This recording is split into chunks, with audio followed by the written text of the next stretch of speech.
Mga idol, ito po ay isi-share ko lang doon sa mga nagdadrive ng mga for hire ng mga sasakyan na mga public utility jeepney.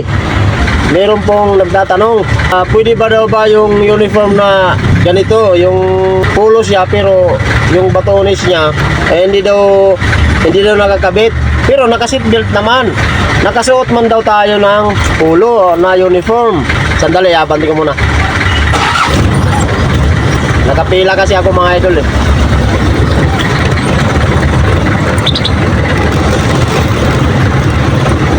Hindi po porket kayo po ay naka-uniform ng ganito, ito po ay saktong uniform naman. Sa kulay, sakto, polo rin. Pero, hindi po pwede na ito po ay nakabukas. Itong mga botones na to. Ito. Kailangan, hindi po ito pwedeng nakaganon habang nagdadrive ka. Kasi ito po ay violation po ito sa LTO po, LTO. Pag ikaw po ay napara ng LTO, sigurado matitikitan ka, mga idol. Ito ang makikita sa iyo. Kahit sabihin mo pa naka-uniform ka na, naka-seatbelt, pero hindi naman nakabatones, mga idol. Ganun rin yun, mga idol. Kaya ibobotones na natin to. Yan.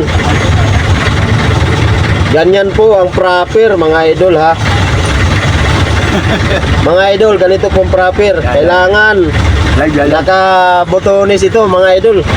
Hindi po pwede hindi nakabotones dahil ang babayaran mo sa LTO, mga idol, 1,078.63. Yung po ang babayaran mo, napakamahal. Ikalahating kaban na ng bigas yun, mga idol. Sayang yung ibabayad natin, bibili na lang natin ng pagkain, di ba? Kaya yun po, mga idol, yun lang po ang aking message sa inyo ngayong umaga. Sana all.